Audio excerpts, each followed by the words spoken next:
Hello everyone. HPS mains का result आ गया था कुछ दिन पहले और मेजॉरिटी ऑफ द स्टूडेंट्स, जैसा कि कमीशन ने लिस्ट जारी करी है, 300 से ज्यादा 322 I guess is the number, 322 बच्चे जो अपीयर हुए थे एचपीएस मेंस के अंदर, उसमें से just 42 student could able to qualify the mains examination. The I guess the number is 322 if I am not wrong, इसी के आसपास नंबर था। तो केवल 42 students could able to qualify the examination and rest of the student could not able to qualify it। तो हम ये जानेंगे, अब हमारे पास इसमें से बहुत सारे ऐसे स्टूडेंट हैं जिनका नहीं क्वालिफाई हो पाया। अगर हमारे इंस्टीट्यूट का आप नंबर देखेंगे तो 47 of our student has written mains this year, they have appeared for mains examination and out of 47 just 13 student have got the interview call। तो आप देखोगे कि हमारे पास में से भी, and we were expecting out of this 47 at least, हमें जो उम्मीद थी 24-25 ऐसे स्टूडेंट थे जो बहुत ही जबरदस्त आंसर लिख रहे थे, तोड़ू बच्चे थे, पहले भी इंटरव्यू फेस कर चुके हैं, ये भी नहीं पहुंच पाए इंटरव्यू तक। तो means with the passage of time last year 49 aspirant 49 और the 50 aspirant were asked for the interview, लेकिन इस बार और कम बच्चे हो गए हैं क्योंकि सीट्स कम थी। तो over a period of time competitiveness बहुत ज्यादा बढ़ गई है एग्जामिनेशन के अंदर, क्योंकि हर साल बच्चा और ज्यादा पॉलिश कर रहा है। ऐसा नहीं है कि केवल आप ही तैयारी कर रहे हैं, आप देखिए कि पूरे हिमाचल के अंदर over a period of time awareness आ चुकी है, आंसर राइटिंग कर रहे हैं, और नया बच्चा आंसर राइटिंग और ज्यादा एनर्जी के साथ करता है जितना कि पुराना बच्चा करता है उसके कंपैरेटिवली। एक्सपोजर बढ़ गया है तो क्वालिटी कंटेंट भी बढ़ गया है, ऑनलाइन चीजें फ्रीली अवेलेबल है, पेड अवेलेबल है, तो बच्चे तक पहुंच रही है। पहले इन सारे कंटेंट का ही अभाव होता था तो कट ऑफ भी कम जाती थी, कॉम्पिटिटिवनेस भी कम थी, but with the passage of time the competitiveness has increased. तो हमें इन सारी बातों को नजर में रखते हुए ये देखना पड़ेगा, those who could not able to qualify this examination, अगर हम नंबर देखेंगे तो 280 के अराउंड बच्चे वो थे जिनका पेपर क्वालिफाई नहीं हो पाया। केवल 42 की परसेंटेज देखोगे तो कुछ भी परसेंटेज निकल के नहीं आती है सामने, थोड़ा 15% के आसपास बच्चे हैं जो मेंस को क्वालिफाई कर पाए हैं। तो इतने कम बच्चे क्वालिफाई कर पाए हैं, तो हमें देखना पड़ेगा कि जिन लोगों का नहीं हो पाए, ऐसा नहीं है कि उनमें पोटेंशियल की कमी थी, मेजॉरिटी, इनमें से जो मेजॉरिटी है वो नहीं है कि जिनका तुक्का लगे प्रीलिम्स से। बहुत सारे बच्चे इस बार ऐसे थे जो फर्स्ट टाइमर मेंस थे, उतने अच्छे मेंस को लेके प्रिपेयर्ड नहीं थे, प्रीलिम्स रट्टा मार के भी हो जाता है, कई लोगों का हो भी गया था मेंस के लिए, दे वर नॉट प्रिपेयर्ड। उनको हटा दो तो majority of the students were दोस्त जिन्होंने पहले इंटरव्यू दिए हैं, मल्टीपल टाइम्स मेंस लिखा है, फिर भी मेंस क्वालिफाई नहीं हो पाए। तो हम ये रीजन को आइडेंटिफाई करेंगे। रीजंस को आइडेंटिफाई करने के पीछे भी जो प्रीमाइस है वो है, क्या हम वो गलतियां कर रहे हैं और ये गलतियां दोबारा ना करें वो सारे बच्चे। तो इन सारी चीजों को हम लोग देखेंगे। ऑलराइट, तो सबसे पहले अगर हम रीजन देखेंगे कि क्या क्या रीजन रहे होंगे, I am going to write it down. जिन लोगों का मेंस क्वालिफाई नहीं हो गया, they are suppose to pen it down, और ये सारे नोट्स आप बना के रख लीजिए, क्योंकि इसी के ऊपर अब आपने वर्क करना है और अपने मेंस को नेक्स्ट ईयर के लिए इंश्योर करना है। क्योंकि देखो, अपने आप में कॉन्फिडेंस रखो, आप लोगों ने प्रीलिम्स निकाला है, कई बार निकाला है, मेंस लिखा है, तो आप एक एवरेज स्टूडेंट से बेटर हैं, आपके चांसेस पेपर को क्वालिफाई करने के लिए के औरों से ज्यादा ब्राइट है। तो आपको बस थोड़ा सा एफर्ट और करना है। अगर आप देखिए 85% of the battle has been won now, just it is just 15%, but the irony is that, विडंबना देखो, यही 15% सबसे भारी पड़ते हैं। मैं आपको एक उदाहरण देता हूं यहाँ पे। One of my friend Jayant Puri, वो हमारे चैनल पे भी कुछ दिन पहले आया था, और जो हमारे साथ बच्चे जुड़े भी हुए हैं मेंस के अंदर, तो he had done a interview session with those aspirant. उसने टिप्स भी शेयर करी कि कैसे आपको आंसर राइटिंग करनी चाहिए, क्या बदलाव करना चाहिए, एस्से राइटिंग के ऊपर टिप्स शेयर करी थी। तो जयंत अपने आप में एक एग्जाम्पल है, 2013-14 से वो तैयारी कर रहा है और 2022 में उसका जाके 2021 के अंदर आईपीएस में सिलेक्शन आया। तो ऐसा नहीं है कि हर किसी को 8-9 साल लगते हैं, but he is the example of consistency, he is the example of perseverance. उसने हार नहीं मानी। जब उसके 6 अटेम्प्ट में, 6 अटेम्प्ट में यूपीएससी क्वालिफाई होता है, 5 अटेम्प्ट तक वो हर बार मेंस लिखता रहा, वो मेंस में कभी डिस्क्वालीफाई नहीं हो रहा, लेकिन मेंस वो प्रीलिम्स में कभी डिस्क्वालीफाई नहीं हुआ, लेकिन मेंस को क्वालिफाई नहीं कर सकता। लेकिन उसने लास्ट के अटेम्प्ट में, जो उसका 5th और 6th अटेम्प्ट है, उसके बीच में 2.5 साल का गैप था, उसमें उसने इतनी मेहनत करी आंसर राइटिंग के ऊपर जो उसने कभी नहीं करी थी 5 अटेम्प्ट में। तो मींस लास्ट तक भी वो वैल्यू ऐड करता रहा, इसी वैल्यू एडिशन की जरूरत थी। अगर वो यही वैल्यू ऐड अपने सेकंड अटेम्प्ट के बाद कर लेता तो शायद वो उसी टाइम पे सिलेक्ट हो जाता। तो मींस ये लास्ट के 10% 15% को कवर करना बहुत मुश्किल है। मेरी इस परसेंटेज को वो बच्चा ज्यादा समझ सकता है जिसने पहले कई बार मींस लिखे हैं। बस इतनी सी कमी की वजह से, क्योंकि मेरे बहुत सारे ऐसे स्टूडेंट है those are very close to me and they could not qualify the mains this year. तो हमें बहुत ज्यादा उम्मीद थी, मेरे को पर्टिकुलरली, क्योंकि मैंने उनके साथ आंसर चेक किए थे, कई बार सेशंस किए थे, तो I was expecting their name in the list. Alright, तो उन सभी विद्यार्थियों के लिए मैंने एक ये कॉमन वीडियो फ्लोट किया है ताकि सभी को इससे हेल्प हो। एक चीज और है, I am totally available for you guys. अगर आपने मेंस के रिलेटेड पर्सनलाइज्ड प्लान कोई इशू है तो आप चंडीगढ़ में आके भी हमसे मिल सकते हैं, otherwise you can talk to me over the phone also. मैं 1-on-1 सेशन के लिए भी इनटू हूं। जो हमारे एनरोल्ड स्टूडेंट है जिनका नहीं हो पाया, जिनके साथ मैंने पहले भी जूम सेशन किए हैं, मैं उनके साथ फिर से जूम सेशन अलग से भी करूंगा सेशन के अलावा। ऑलराइट, सबसे पहले हम रीजन जान लेंगे कि हमारा क्यों नहीं हो पाया। शायद हम कोई ना कोई रीजन की कैटेगरी में फॉल जरूर करेंगे। Alright, the first and the foremost reason, आप देखिए आवश्यकता, इस पेपर की डिमांड क्या है। सबसे इंपॉर्टेंट डिमांड है मेंस की। प्रीलिम्स बच्चे क्वालिफाई कर लेते हैं, 542 बच्चों का प्रीलिम्स इस साल क्वालिफाई हुआ था। प्रीलिम्स क्वालिफाई हो सकता है, घर पे बैठ के भी रट्टा मार लोगे, करंट अफेयर एचपी जीके भी पढ़ लोगे, थोड़ा बहुत जीएस पढ़ लोगे, प्रीलिम्स क्वालिफाई कर लोगे, कोई बड़ी बात नहीं है। बड़ी बात है मेंस को क्वालिफाई करना। मेंस के अंदर चाहिए आपको क्वालिटी कंटेंट। एक शब्द होता है कंटेंट, एक शब्द होता है क्वालिटी कंटेंट। कंटेंट आपको प्रीलिम्स को क्वालिफाई करवा देगा, क्वालिटी कंटेंट आपको मेंस को क्वालिफाई करेगा। हर किसी के पास ये क्वालिटी कंटेंट नहीं होता। ये क्वालिटी कंटेंट कैसे इकट्ठा किया जाए? अब सवाल उठता है कि अगर हमारे पास कंटेंट नहीं है तो कहां से लाएं ये कंटेंट को? तो विद्यार्थी जनरली जो कंटेंट को इकट्ठा करते हैं वो कुछ स्टैंडर्ड बुक्स पढ़ते हैं।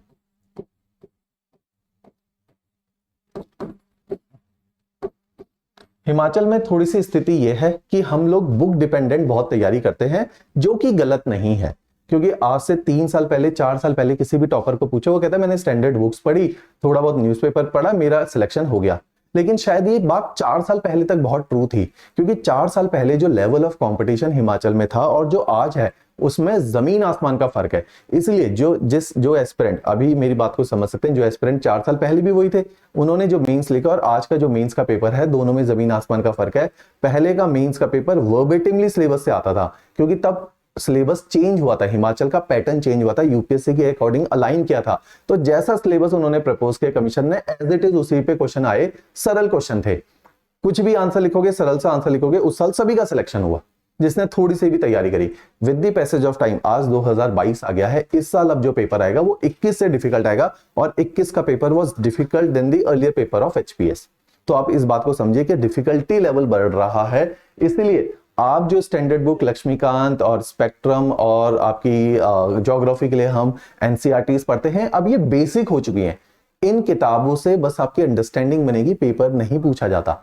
जब मेंस के सब्जेक्ट आते हैं, एग्जांपल ले लेते हैं, वर्ल्ड हिस्ट्री के लिए आपके पास कोई किताब नहीं है कंसोलिडेटेड, इंडियन सोसाइटी के लिए कोई किताब नहीं है, डिजास्टर मैनेजमेंट के लिए कोई किताब नहीं है, गवर्नेंस की कोई किताब नहीं है, इंटरनेशनल रिलेशंस की कोई किताब नहीं है, स्पेस टेक्नोलॉजी की कोई किताब नहीं है, एग्रीकल्चर डेडिकेटेडली जीएस3 के अंदर इतना ज्यादा पूछा जाता है, उसकी कोई किताब नहीं है। तो बहुत सारे ऐसे टॉपिक हैं जिसकी कोई किताब नहीं है। इकोनॉमिक्स जिस तरह का हिमाचल का मीन्स है उसकी कोई किताब ही नहीं है। Ramesh Singh is for prelims, वो मीन्स को केटर ही नहीं कर रही है आपके। तो इतने सारे जो इश्यूज हैं, इतने सारे सिलेबस का मेंस का चंक है, उसके लिए किताबें नहीं है।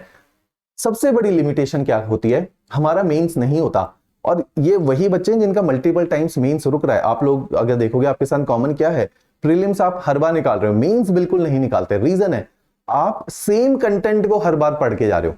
आप समझिए कि आपने इतना सा कंटेंट पढ़ा था, आवश्यकता थी इतना पढ़ने की, यह है सन 2020, और आपका इतने कंटेंट में नहीं हुआ। अगले साल आप क्या कर रहे हो?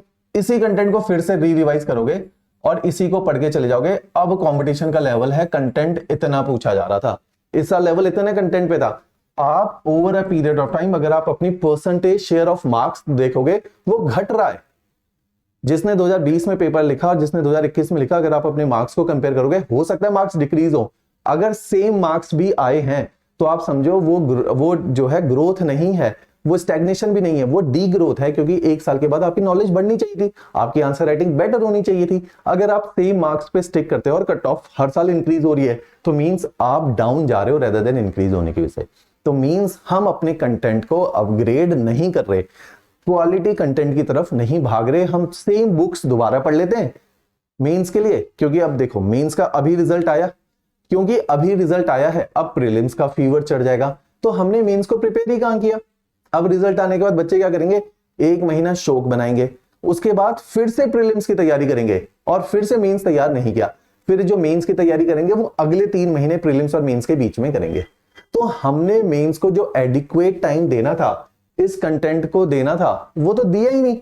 वो देने का टाइम कब था, जब आपका दिसंबर में मेंस हो गया था, तो आपको मेंस को देने के बाद हमें रिलैक्स नहीं होना था। जो सबसे बड़ा ब्लंडर हुआ है वो होता है दिसंबर से लेके फेब पूरा वेस्ट कर देना, दिसंबर जनवरी फरवरी 3 महीने तकरीबन वेस्ट करना, ये सबसे बड़ा ब्लंडर हुआ है। चाहे आपकी फर्स्ट रैंक आने की उम्मीद हो, फिर भी आपको कायदे से तैयारी करनी चाहिए थी, क्योंकि in these competitive examination you can never be sure about your rank या योर सिलेक्शन। तो जो सबसे बड़ा ब्लंडर हुआ, वो पहला ब्लंडर क्या हुआ, हमने ये वाले 3 महीने बर्बाद किए even after writing the mains. अब एक चीज मैं बताता हूं, जिसका प्रीलिम्स नहीं हुआ था ना, वो 1 महीना परेशान हुआ पिछले साल। प्रीलिम्स नहीं हुआ, अगस्त में पेपर हो गया, सितंबर में प्रीलिम्स मान लो नहीं हुआ, वो अक्टूबर पूरा सितंबर छोड़ दिया उसने, अक्टूबर से पढ़ने बैठ गया। अक्टूबर नवंबर दिसंबर जनवरी फरवरी, जब आप मेंस को फेल होने के बाद वापस आए, तब तक वो 5 महीने की बढ़त ले चुका है। तो अब आपसे ज्यादा उसकी पॉसिबिलिटी है जिसका प्रीलिम्स नहीं हुआ था। तो बार बार मेंस लिखना is not a good thing, कि आप बार बार मेंस लिखते हो, तो जो बार बार मेंस लिखता है उसके सिलेक्शन के चांसेस कम हो जाते हैं, क्योंकि वो अपने कंटेंट को अपग्रेड नहीं करता। ये मैं इसलिए बता रहा हूं क्योंकि ये हम लोगों के साथ हो चुका है, और अब हम पिछले 7-8 साल में जो देख रहे हैं, जो बच्चों का सिलेक्शन नहीं हो रहा है, उसका कारण देखते हैं कि आप हर बार देखोगे नए चेहरों का सिलेक्शन होता है, यंग बच्चों को उठाया जाता है, क्योंकि यंग बच्चे के अंदर एनर्जी है, वो ये 4 महीने वेस्ट नहीं करता। ऑलराइट, जो वेटरन होते जाते हैं, जो सीजन्ड प्लेयर होते हैं, उनके चांसेस घट रहे हैं in the changing dynamics of these days. तो आप देखो आपका सिलेक्शन नहीं होने के चांसेस अब बढ़ते जाएंगे। अब आपने फेब वेस्ट कर लिया, दिस इज मार्च, अब जिनका प्रीलिम्स, जिसका मेंस नहीं क्वालिफाई हो पाया, वो पूरा मार्च भी अब वेस्ट कर देंगे कि नहीं हो पाया। उसके बाद आप देखो आपके पास इफेक्टिवली प्रीलिम्स का टाइम रह गया। तो अब आपकी स्ट्रेटेजी, मैं लास्ट में स्ट्रेटेजी बताऊंगा अब करना क्या था। तो पहले तो इस माइंडसेट को छोड़ो कि आप बार बार, ये जो सारे फेलियर हैं ये एटीट्यूडनल फेलियर भी हैं, कि आप अपने एटीट्यूड को लेके भी रिजिड हैं। तो आपको अपना एटीट्यूड, अपनी अप्रोच चेंज करनी चाहिए। आपने पेपर नहीं छोड़ना, अपने जो आपने ड्रीम रखा था कि सिविल सर्विसेज को क्रैक करोगे, इस ड्रीम को नहीं छोड़ना। लेकिन अगर उस ड्रीम तक नहीं पहुंच पा रहे, तो कहीं ना कहीं गलतियां हो रही हैं, उन गलतियों को रेक्टिफाई नहीं करोगे, over a period of time amplify करोगे, तो ऑब्वियसली आपका 4, 5, 6 साल के बाद भी नहीं होगा। Even if you are writing mains every time, बार बार मेंस लिखना, प्रीलिम्स निकालना कोई बहादुरी का काम नहीं है। अगर आप बार बार 4 बार प्रीलिम्स आप निकाल रहे हो, तो आप ये भी मानो आप 4 बार मेंस को फेल भी कर रहे हो, तो मींस आप अपनी गलतियों को सुधार नहीं रहे हो।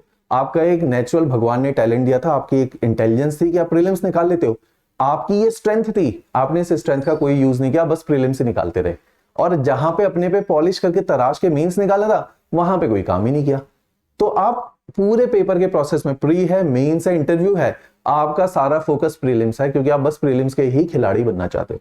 तो ये चीज नहीं करनी है। तो मेरी आप लोगों से रिक्वेस्ट है, जो मेंस प्रीलिम्स को बार बार क्वालिफाई करते हैं, now is the time to change your gear. तो before changing your gear you need to understand there is an attitudinal problem. उस एटीट्यूड को ठीक करना है, हमने अपने कंटेंट को अब एनरिच करना है, इन स्टैंडर्ड बुक से बाहर निकलना है, क्योंकि स्टैंडर्ड बुक्स आपको लिमिट कर रही हैं, क्योंकि for many subject there is no book. तो mark my word, for many subject there is no book. तो अब आपने कैसे कंटेंट को एनरिच करना है, now the option left with you people is कि आप कंटेंट एनरिच कैसे करें। सबसे पहले आप सिलेबस को जरूर देखिए। बहुत सारे लोग मेंस लिख रहे हैं विदाउट ऑब्जर्विंग दी सिलेबस, कि सिलेबस क्या दिया है कमीशन ने, उस सिलेबस को जरूर देखिए। सिलेबस के अकॉर्डिंग आप देखिए कैसे with the passage of time, year wise previous year questions नहीं है तो हमारी वेबसाइट से डाउनलोड कर लीजिए, अदरवाइज कमीशन में दे रखे हैं और भी आपको इंटरनेट पे मिल जाएंगे। प्रीवियस ईयर क्वेश्चन देखो, ईयर वाइज देखो कि कैसे ईयर वाइज 2016 से 2021 तक पेपर का स्टैंडर्ड बढ़ा है, बच्चा बढ़ गया है। 16 में जितना बच्चा अपेयर होता था 21 में ज्यादा होता है। 16 में जो क्वालिटी ऑफ बच्चा था, 21 में क्वालिटी ऑफ बच्चा 5 साल के बाद एक नई जनरेशन आ गई है। जब आपने 16 में फर्स्ट अटेम्प्ट दिया होगा, एक बच्चा अभी 12वीं पास किया होगा, जब आज आप 2022 में अटेम्प्ट दे रहे हो सेम, उसने पोस्ट ग्रेजुएशन कर ली है, उसने 5-6 साल तैयारी भी कर ली होगी साथ में, तो वो और आप एक ही स्टैंडर्ड पे आ चुके हो। तो मींस 6 साल में पूरी जनरेशन चेंज हो गई है, level of competition has changed. तो we people need to acknowledge this competition level. Alright, तो हमारी तैयारी उसी कंपटीशन लेवल के कॉरस्पॉन्डिंग होनी चाहिए। इसलिए over a period of time हम पेपर से दूर जा रहे हैं, पेपर के करीब नहीं जा रहे। जो सीजन्ड और वेटरन्स हैं, तो उनको भी मैं समझा रहा हूं ये बात कि आपने ये जो अप्रोच है कि सेम कंटेंट को बार बार पढ़ के जा रहे हो, over a period of time your percentage of knowledge is decreasing in relative to the paper. तो हमने क्या करना है, सिलेबस और पीवाईक्यू को देख के पहले इस चीज को एक्नॉलेज करना है कि क्या हमारे पास जो नोट्स हैं पूरे सिलेबस वाइज हैं। देख लिया जी, अजी नोट्स पूरे थे, फिर क्यों नहीं सिलेक्शन हुआ? आप ढूंढो कमी कहां रही, सिलेक्शन नहीं हुआ जी, नोट्स पूरे थे सिलेबस वाइज। क्या वो नोट्स केवल नोट्स थे या उसके अंदर कुछ क्वालिटी थी कि जो आपका पेपर पूछा गया है उस स्टैंडर्ड पे थे वो नोट्स कि उनको जस्टिफाई कर पाए? तो सबसे पहले इस चीज को एक्नॉलेज करो। ऑलराइट, इंटरनेट यूज करो, स्टैंडर्ड बुक्स यूज करो, टॉपर से बात करो, अपने किसी दोस्त से बात करो, एटलीस्ट फिल दिस वॉइड। तो सबसे पहला जो वॉइड आया है, this is with respect to the quality content and enrichment. Your notes should be enriched notes. हर साल आपके नोट्स बेहतर होते जाएं। क्या आपके नोट्स के अंदर अभी तक चीजें माइंड मैप की फॉर्मेट में पहुंच गई हैं? क्या आपके नोट्स कीवर्ड्स फॉर्मेट में है? इन बातों को ध्यान रखो। अब ये सिलेक्शंस, ये बात नए बच्चे के लिए नहीं है जिसने तैयारी शुरू करनी, ये बात उसके लिए है कि जो मेंस लिख रहा है वो शायद इन बातों को अप्रिशिएट कर पाएगा। मैं पिछले साल से अपनी टेस्ट सीरीज के अंदर बोल रहा हूं कि माइंड मैप डालो, कीवर्ड्स डालो। क्या आपके notes are loaded with diagrams? क्या your notes are loaded with recent examples and current? आपके नोट्स के अंदर करंट अफेयर भर भर के होने चाहिए कंटेक्स्ट के फॉर्मेट में। आपके नोट्स के अंदर माइंड मैप होने चाहिए, कीवर्ड्स होने चाहिए, डायग्राम्स होने चाहिए, फ्लो चार्ट्स होने चाहिए, तब आपके नोट्स पूरे हैं। ये इस चीज को समझिए, right this point. Your notes should not be बल्कि। ऐसा नहीं है कि 2018-2021 के नोट्स में 300 पेजेस का इजाफा हो गया। पेज कम करो, उनके क्वालिटी पे काम करो। Make your notes, right it down, precise and crisp. Precise and crisp, make your notes precise and crisp. Alright, तो ये कमियां रह गई हैं आपके नोट्स में। अगर आपके नोट्स इस फॉर्मेट में नहीं थे, रिवाइजेबल नहीं थे, right a very important word, बहुत सारे बच्चे जिन्होंने खुद तैयारी करी है, सेल्फ स्टडी करी है, कहीं से कोचिंग करी है, सबसे बड़ी प्रॉब्लम उनके नोट्स के साथ है, सेंट्रलाइज्ड नहीं होते। तो क्या आपके नोट्स सेंट्रलाइज्ड थे? सेंट्रलाइज्ड, तो centralisation has to be there in your notes. आपके नोट्स एक ही बुक के अंदर पूरा GS1, पूरी हिस्ट्री, पूरी ज्योग्राफी, पूरी सोसाइटी थी या नहीं थी? तो मींस ये सारी चीजें आपने देखनी। तो आपके नोट्स इस फॉर्मेट में आ जाने चाहिए। अगर आपने इस साल पेपर को क्वालिफाई करना है, लास्ट में बताऊंगा कि अब 2-2.5 महीने आपको क्या करना चाहिए। कि मैंने ये भी देखना है कि आपने NT में भी अपियर होना है, मैंने ये भी इसका ध्यान रखना है कि आपका HS भी आने वाला है। तो दोनों की टेंटेटिव डेट्स को देखते हुए फिर मैं बताऊंगा कि आपने क्या करना है। क्लियर हो गई बात? अब आप देखिए, तो ये सारी चीजों को अपने नोट्स के अंदर इनकॉर्पोरेट करें। इसी के साथ हमारा एक कोर्स है, ये आप देख लीजिए। जो लोग कोर्स में नहीं एंगेज हैं, जो लोग पुराने बच्चे हमारे साथ थे, मैं आप लोगों का सबका कोर्स जो है अपडेट कर रहा हूं, क्योंकि हमने टाइम के साथ इंटरनेशनल रिलेशन चेंज हो गया, नए लेक्चर्स मिलेंगे। टाइम के साथ ज्योग्राफी चेंज हो गया, डिजास्टर चेंज हो गया, नए लेक्चर्स मिलेंगे। Over a period of time governance change हो रहा है, वो भी आपको नए लेक्चर्स मिलेंगे। जो हमारे साथ ऑलरेडी मेंस के क्रैश कोर्स, हमने एक क्रैश कोर्स लॉन्च किया था, उसके अंदर GS1, 2 और 3 ये पूरा था। GS1, 2 and 3। इस GS1, 2, 3 के अंदर एस्से राइटिंग थी, गांधीयन थॉट था, HPG के मेंस था। लोग क्या कर रहे हैं, आप लोग क्या करते हो, बलोखरा पढ़ के चले जाते हो मेंस के लिए, विदाउट सीइंग कि सिलेबस के अकॉर्डिंग तो बलोखरा में कंटेंट ही नहीं है, एग्जांपल्स ही नहीं है, डेटा नहीं है।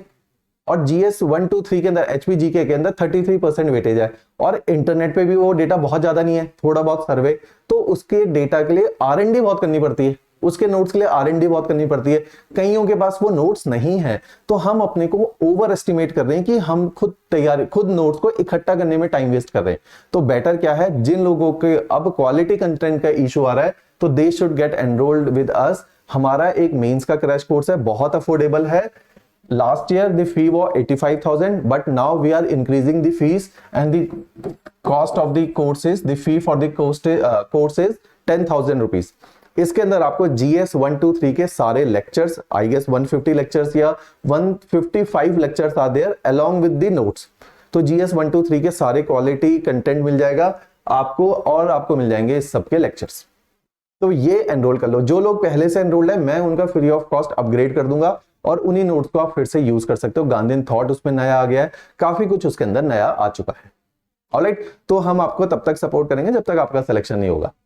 क्लियर? तो अपने क्वालिटी कंटेंट पे ध्यान रखो, और क्वालिटी कंटेंट का मतलब है टाइम का क्रंच है, खुद इकट्ठा मत करो। मैं बार बार आप लोगों को बोल रहा हूं कि ये कॉस्ट इतनी नहीं है कि आप बियर ना कर सको।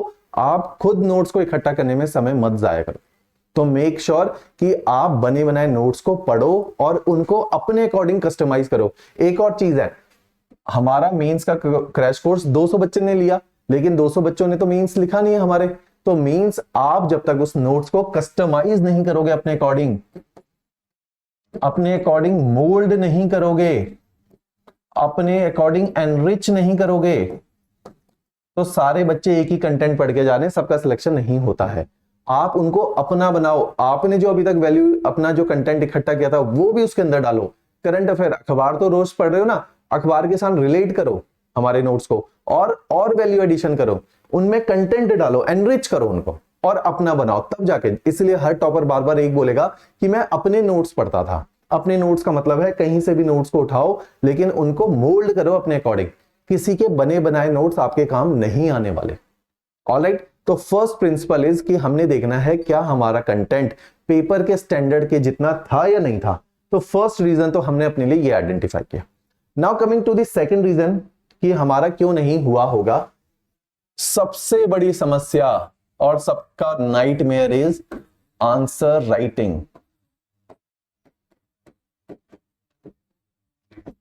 आंसर राइटिंग के लिए मैंने आपको पहले भी बोला था, मैं फिगर्स आपको बता देता हूं। हमारे पास 47 स्टूडेंट्स एनरोल्ड है and out of it 13 could make it to the list. लेकिन आउट ऑफ दिस 47 स्टूडेंट जिन्होंने मेंस दिया, आंसर राइटिंग के लिए हमारे पास मोर देन 150 स्टूडेंट है जो हमारी मेंस टेस्ट सीरीज में एनरोल्ड है। बहुत बड़ा नंबर है 150। लेकिन आप देखो डिसअपॉइंटमेंट इज दिस कि आउट ऑफ 150 50 बच्चे आंसर लिखते थे बस। तो मींस 100 बच्चे तो आंसर ही नहीं लिख रहे। तो when I talk to those student जो आंसर नहीं लिख पा रहे, सबसे बड़ा प्रॉब्लम है कि वो आंसर मेंस टेस्ट सीरीज में है लेकिन मेंस क्रैश कोर्स में नहीं है, तो they do not have the content firstly. Secondly, there is a psychological inertia.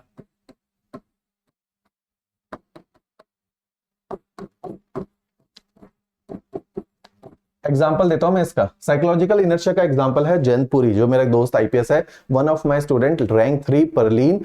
वो कहती है कि सर उसके साथ भी साइकोलॉजिकल इनर्शिया था। Same advice I had transfer to her कि उसका प्रीलिम्स हर बार हो रहा है, मेंस नहीं हो रहा। आई जस्ट आस्क हर कि look at the syllabus and the previous year questions. She had gone through the syllabus and previous year question. She has realised कि उसके पास तो पहले तो कंटेंट नहीं है। She has started accumulating the content. Now she had the inertia of writing the answer. उसको डर लगता था आंसर राइटिंग में कि लोग पढ़ेंगे तो हंसेंगे, सर पढ़ेंगे तो हंसेंगे, but I somehow pushed her to the answer writing. एक महीना उसने गंदे आंसर्स लिखे, लेकिन now she has been rank 3rd, Punjab PCS में रैंक 3rd आई है। In mains she was number 1। वो इंटरव्यू में थोड़े मार्क्स कम आए, अदरवाइज शी वाज नंबर 1 अगर जो मेंस के मार्क्स देखे जाए। तो मींस आपको इस साइकोलॉजिकल इनर्शिया से बाहर निकलना पड़ेगा। जो ये 150 में से 50 बच्चा ही लिखता है, आपको 150 के 150 को लिखना चाहिए था। अगर आप टेस्ट सीरीज में एनरोल्ड हो, जो नहीं भी एनरोल्ड है उसको भी लिखना चाहिए था। आंसर राइटिंग नहीं करोगे, सिलेक्शन नहीं होगी, mark my word. Means answer writing में ऐसी क्या बात है। हम लोगों की आदत क्या होती है, हमने यूनिवर्सिटी के एग्जाम दिए होते हैं, वहां ना तो टाइम का क्रंच ना तो स्पेस का क्रंच, पढ़े पढ़ाए क्वेश्चन आते हैं, पिछले 10 साल के कुंजी उठा के देख लो, प्रीवियस ईयर पेपर देख लो, उसी में से घुमा फिरा के प्रोफेसर पूछते हैं, नया क्वेश्चन वो बनाते नहीं है। तो मींस हमें आदत हो गई है, जैसा हमारा स्कूलिंग बोर्ड में भी घुमा के क्वेश्चन नहीं आता, बोर्ड में सिंपल क्वेश्चन आते, इसलिए 99% जा रही है आजकल। तो मींस हमारे स्कूलिंग सिस्टम और हमारे ग्रेजुएशन के सिस्टम के अंदर जो थ्रू आउट हमारा एजुकेशन सिस्टम है वो हमारा रट्टाफिकेशन की तरफ है। तो हमें आदत है 10 क्वेश्चन को रटने की, जिसमें से 5 पेपर में आएंगे, जिसकी वजह से हमारा सिलेक्शन नहीं होता, क्योंकि ना तो वहां टाइम की कमी है ना स्ट्रक्चर पूछा जाता है, अनलिमिटेड स्पेस होता है। But when it comes to civil services, दो सबसे बड़े हिकअप्स हैं यहाँ पे। First is time, there is a constraint of time and space जो आपकी आंसर राइटिंग डिमांड करता है, इसलिए आप मुंह उठा के नहीं जा सकते पेपर देने, और इसलिए जो अनप्रिपेयर्ड जाता है उसका सिलेक्शन के कोई चांस नहीं होते।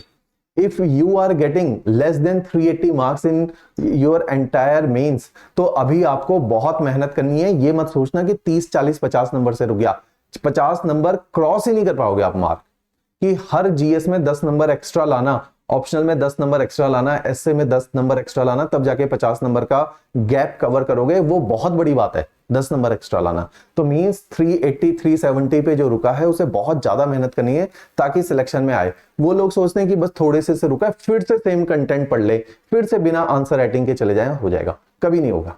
तो आप ये देखिए कि साइकोलॉजिकल इनर्शिया से बाहर निकलो। वी नीड टू रियलाइज कि टाइम और स्पेस का क्रंच है। आंसर राइटिंग की प्रैक्टिस नहीं करोगे, ये टाइम और स्पेस को ओवरराइड नहीं कर सकते, क्योंकि आपके पास 28 सवाल हैं और 180 मिनट हैं। बहुत मुश्किल होता है लिखना। आपके पास 15 सवाल 4 नंबर के, अगर 15 मिनट भी 4 मिनट भी एक सवाल पे लगाए तो 60 मिनट यहां पे लगे। आइडल टाइम है 4 मिनट एक सवाल के ऊपर। दूसरी बात, इसी स्पीड से चलते हुए लिखना है और सोचना है। अगले 10 सवाल आपके 8 मार्क्स के हैं, इनमें अगर 8 मिनट भी लगाए तो 80 मिनट तो यही हो गए। अगले सवाल 20 नंबर के सवाल थे 3, इनमें 20 मिनट एक में लगा लोगे तो 1 घंटा लगा लोगे। तो आप क्या 250-300 मिनट के अंदर पेपर पूरा करोगे? ये पेपर आपको पूरा करना था 180 मिनट में। मींस आपकी राइटिंग स्पीड तेज होनी चाहिए, आपका थॉट प्रोसेस तेज होना चाहिए। वो थॉट प्रोसेस तेज तब होगा आपने क्वेश्चन को पढ़ा, समझ गए, लिखना स्टार्ट किया, और इसी स्पीड से आप 28 क्वेश्चन करोगे। ये तब होगा जब 1000 question, right it down, at least 1000 questions जो अब बच्चा नहीं लिखेगा बिफोर इट्स मेंस, वो नहीं क्लियर कर पाएगा। बहुत कम चांसेस है, बहुत ही कम चांसेस है। आपको 1000 क्वेश्चन की प्रैक्टिस करनी पड़ेगी मेंस से पहले, तब जाके मेंस दोगे तो आपको ऐसा लगेगा बड़ा स्वाभाविक फॉर्मेट में आप लिख पा रहे हो। तो वो जो ईज है, वो ईज आने में टाइम लगता है, वो रातों रात ईज आपको नहीं आएगी। इसीलिए आपको आंसर राइटिंग टिका के करनी पड़ेगी। ये टाइम और स्पेस का क्रंच ओवरराइड करना पड़ेगा। बहुत टाइम बच्चे एक और चीज बोलते हैं, मेरे बहुत सारे स्टूडेंट हैं, उन्होंने बोला कि हमने 28 के 28 क्वेश्चन अटेम्प्ट किए और तीनों पेपर में 28 क्वेश्चन अटेम्प्ट किए, फिर भी हमारा सिलेक्शन नहीं हुआ, तो पेपर चेक करने वाला अच्छा नहीं था। आप ये समझो 28 के 28 क्वेश्चन सारे पेपर बच्चे ही कर रहे हैं। 322 में से 200 बच्चे तो ऐसे होंगे जो 28 के 28 कर लेते हैं, फिर भी कॉल आई है 42 को। तो आप ये समझिए कि आंसर की फॉर्मेट में क्वालिटी कंटेंट यहां पे रिफ्लेक्ट होता है कि आपके आंसर के अंदर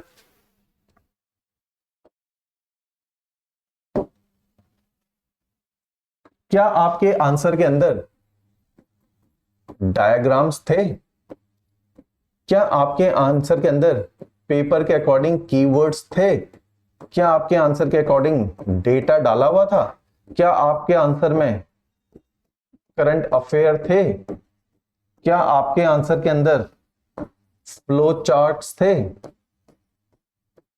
एंड माइंड मैप्स थे।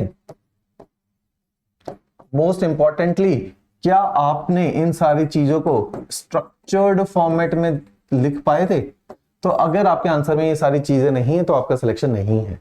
तो आप समझिए 42 स्टूडेंट्स में आना बहुत कठिन है 322 में से, क्योंकि ये सब चीजें हर कोई कर पा रहा है अब।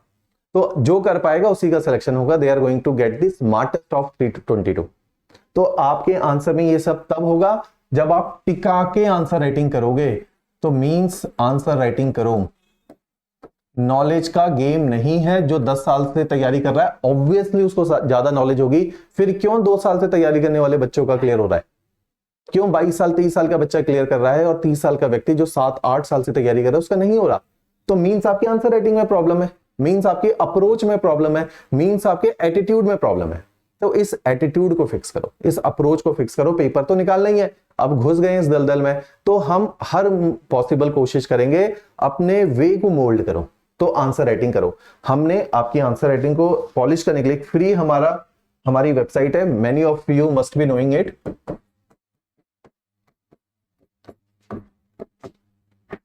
जिनको नहीं पता दे शुड नो इट, क्योंकि इसमें रोज 30-40 बच्चे आंसर राइटिंग करते हैं, बस 30-40 ही करेंगे।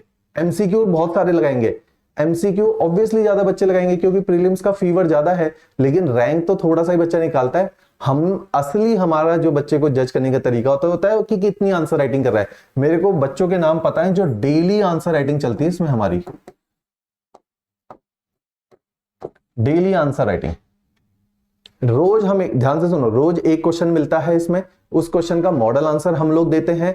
आपने इस क्वेश्चन को पढ़ना है, अटेम्प्ट करके अपलोड करना है। रोज 30-40 बच्चे ऐसा कर रहे हैं, इन्हीं 30-40 में से 1-2 की रैंक आएगी इस साल, अगले साल। अब लगातार जो रैंक्स बढ़ेगी वो इसी वेबसाइट के थ्रू बढ़ेंगी, जो इस पे टिका के रोज आंसर राइटिंग कर रहा है फ्री की तरह। जैसे आईएएस की एक वेबसाइट थी इनसाइट आईएएस बाबा, उसी का मॉडल रेप्लिकेटेड है, लेकिन अब हमने इसमें बीच में मॉडरेटर एंड इवेल्युएटर्स भी डाले हैं। वो क्वेश्चन डालेंगे, क्वेश्चन को चेक करेंगे, हर बच्चे के जितने क्वेश्चन आए सबको चेक करेंगे, फीडबैक देंगे और एक मॉडल आंसर भी देंगे। ऐसा कोई आपको करके नहीं देगा फ्री ऑफ कॉस्ट, क्योंकि ये बहुत एनर्जी इंटेंसिव वर्क है और यही है जो सिलेक्शन देगा आपकी। अगर आप में डिसिप्लिन नहीं है, थर्ड रीजन पे आऊंगा मैं फेलियर के, डिसिप्लिन, अप्रोच, स्ट्रेटेजी, वो सारे थर्ड रीजन है। तो अगर आप में डिसिप्लिन नहीं है तो ये पेपर तो वैसे ही बड़ा मुश्किल हो जाता है। तो मींस जो व्यक्ति डिसिप्लिन से रोज इसमें आंसर राइटिंग करेगा तो 365 आंसर तो हम ही एक साल में आपको करवा देंगे।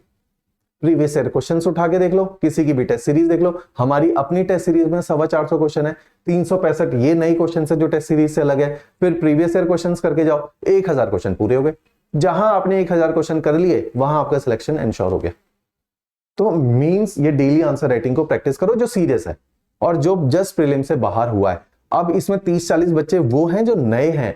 अगर ये नया बच्चा लगातार पिछले साल से शुरू कर दिया था, आप तक आते आते इस साल तक इसने 700 क्वेश्चन लिख लिए हैं और अभी आप 0 से शुरू करोगे, तो ये बाय डिफॉल्ट आपसे आगे हैं आंसर राइटिंग में, ये आपसे बेटर आंसर लिखेगा। तो आप समझिए अगली साल आपने इस बच्चे के साथ पेपर देना है जो हमारे मॉडल से तैयारी करके जा रहा है। तो ये ज्यादा कॉम्पिटिटिव है, इसमें ज्यादा एग्रेशन है, ज्यादा एनर्जी है, इसके पेपर को क्वालिफाई करने की ज्यादा उम्मीदें हैं। ऑलराइट, क्योंकि ये रोज अपना आंसर चेक करा रहा है, डिसिप्लिन से 2 साल से करवा रहा है। क्लियर है बात? तो आप आंसर राइटिंग को करिए। जिनको आप लोगों में से कई सारे हमारे साथ एनरोल्ड है, कई सारे नहीं है, otherwise we have a paid answer writing test series जिसके लिए आप बाद में भी कांटेक्ट कर सकते हो हमारे कॉलर्स को। Alright, now coming to the third part कि सिलेक्शन क्यों नहीं हुई। क्योंकि फर्स्ट कंटेंट एनरिच नहीं था, आंसर राइटिंग नहीं थी। थर्ड, इन दोनों को नेविगेट करती है हमारी सोच, that is our attitude. We need to be a very very serious and disciplined attitude. यही एक एट्रीब्यूट है जो आपके ऑफिसर को डिफाइन करता है। आपकी सर्विसेज में we need seriousness and discipline.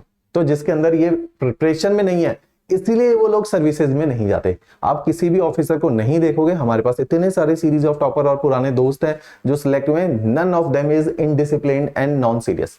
कोई नहीं पहुंच पाता जो नॉन सीरियस हो, इनडिसिप्लिन्ड हो, क्योंकि ये पेपर ही इतना कॉम्प्लेक्स है, ये पेपर इतना कॉम्पिटिटिव है कि जो मैंने आपको फिगर बोली थी 50,000 में से लास्ट में इस बार 19 सीट्स आई हैं, 18 सीट आई हैं। 50,000 में से 18 तक इनडिसिप्लिन्ड व्यक्ति पहुंच ही नहीं सकता, नॉन सीरियस व्यक्ति पहुंच ही नहीं सकता। कि इस लेवल का कंपटीशन है कि इतने तोड़ू बच्चे बैठे। तो इसलिए जिनका नहीं हो रहा उनके एटीट्यूड में इनडिसिप्लिन रहा। इनडिसिप्लिन का मतलब ये नहीं कि उन्होंने पढ़ा नहीं, इनडिसिप्लिन का मतलब है कि कंसिस्टेंसी का मतलब है। इनडिसिप्लिन होगा तो नॉन कंसिस्टेंट, इनकंसिस्टेंसी अपने आप आ जाएगी।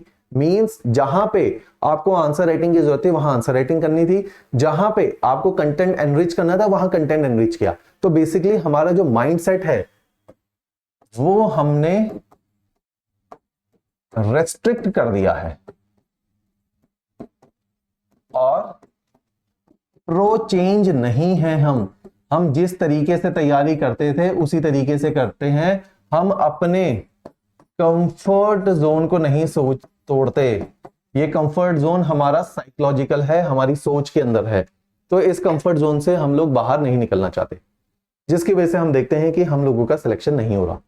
तो इनडिसिप्लिन, कंटेंट का एनरिच ना होना, टेस्ट सीरीज का नाम लिखना, it is just because of our attitude, कि हम अपने कैजुअल एटीट्यूड, कंफर्ट जोन को नहीं छोड़ेंगे।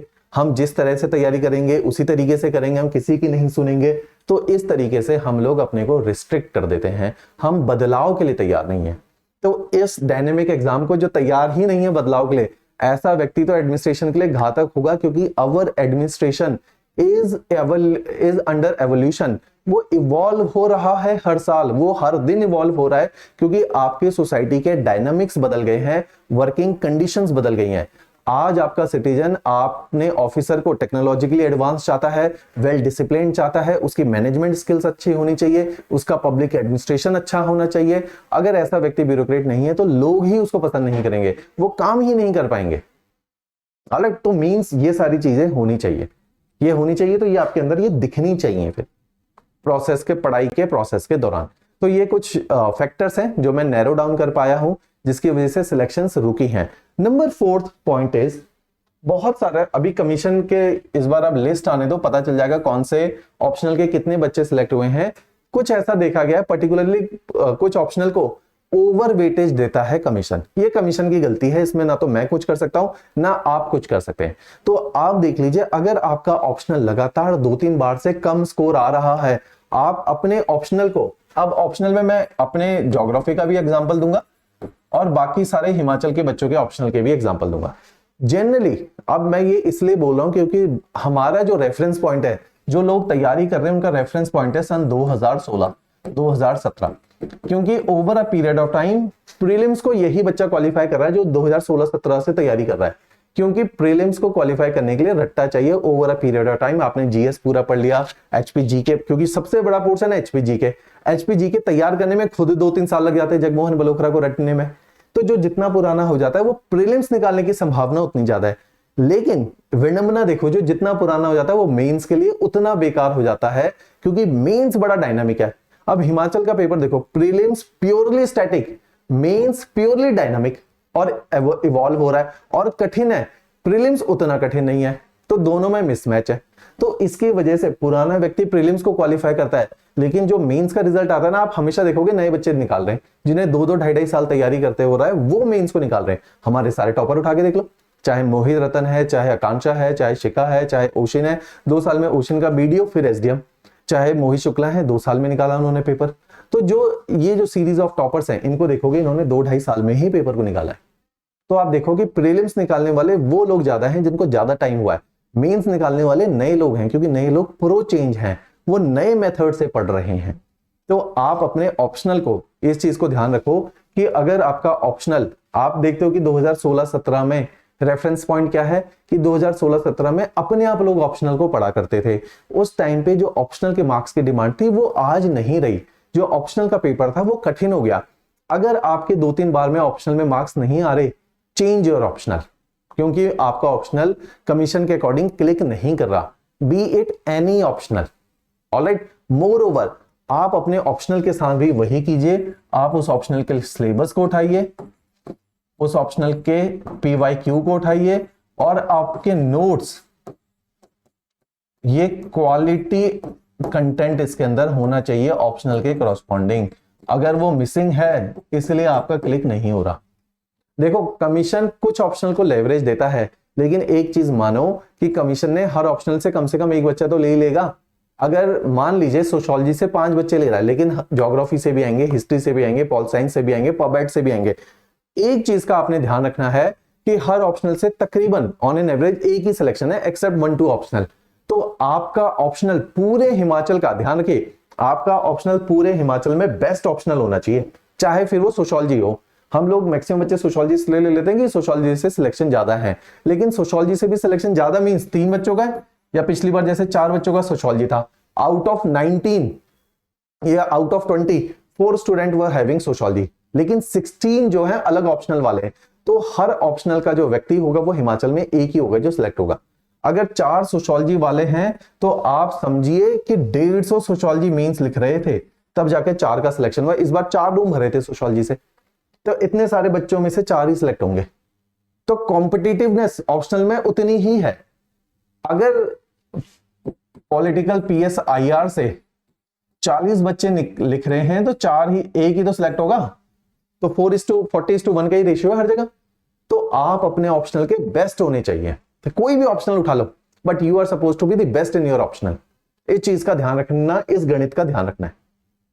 क्लियर है बात? तो आपका जो भी ऑप्शनल होगा, if it is not clicking, अगर वो अप टू द मार्क नहीं है एग्जामिनेशन के स्टैंडर्ड पे, मेक इट श्योर कि आप उसे अपग्रेड करो या उसको बदल लो। अगर आपका उस ऑप्शनल के साथ मन नहीं लग रहा, तालमेल नहीं बन रहा, if you are not scoring more than 120 marks in your optional, you are supposed to leave your optional and opt for another one. Choose optional की मेरी एक वीडियो पड़ी है, वो ऑलरेडी देख लो कि how to choose an optional, उसके अकॉर्डिंग आप ऑप्शनल को सिलेक्ट कर लो। क्लियर है बात? तो इस तरीके से आप अपने ऑप्शनल को चेंज कर सकते हैं। तो यही मोटे मोटे मैंने कुछ आइडेंटिफाई किए कि जीएस में स्कोर कम है। तो अगर आप देखोगे तो स्कोर कम होने के पीछे जो कारण है, जो मैंने आपको बोला कि क्वालिटी कंटेंट की कहीं ना कहीं कमी रही होगी, तो अपने कंटेंट के अंदर सारी चीजें ऐड करो। आप आंसर राइटिंग के ऊपर ध्यान दो, आप अपने ऑप्शनल के अंदर ध्यान दो। फोर्थ, आप अपने एटीट्यूड को बदलो कि आपके एटीट्यूड में एक प्रोग्रेसिवनेस होनी चाहिए, टूवर्ड्स चेंज होना चाहिए। आपका एटीट्यूड नए पैटर्न को अडेप्ट करने लायक होना चाहिए, तभी आप ऑफिसर में सूट भी करते हो। क्योंकि मैं जैसे बोल रहा हूं, administration is evolving with the passage of time. तो ये सारे फैक्टर हैं जिसकी वजह से आपका सिलेक्शन रुका होगा शायद।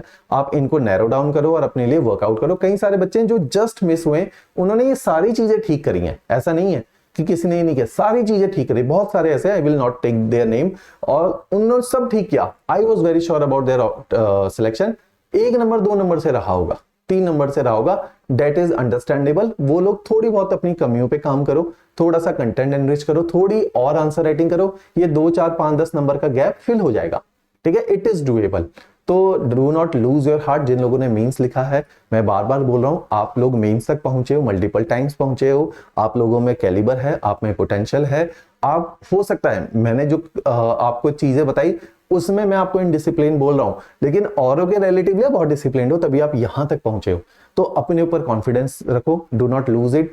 जैसा कि मैं बोलता हूं कि विंस्टन चर्चिल ने एक बहुत अच्छी बात बोली थी, success is just jumping from failure to failure. Just mark my word, you can write this quote and you can search it on internet. इसको लगा लो अपने रूम के अंदर। Success is jumping from failure to failure without losing determination, without losing your heart. आप हिम्मत मत हारो, लगातार आप जो है प्रयास करते रहो। यहां तक पहुंचे हो, आप लोग में से ही लोग हैं जो क्लियर करते हैं। जिन लोगों की रैंक आई है, इंटरव्यू कॉल आई है, वो आप में से ही वो लोग थे जिनका कई बार मेंस नहीं हुआ होगा, आज क्वालिफाई हुआ है। I know many of them. Alright, so do not lose your heart. कोई भी issue है, if you want to talk to me directly, you can call on the number given in the description. Otherwise, majority of the student, you are having my number, you can contact me. Alright, चलिए जी, thanks a lot.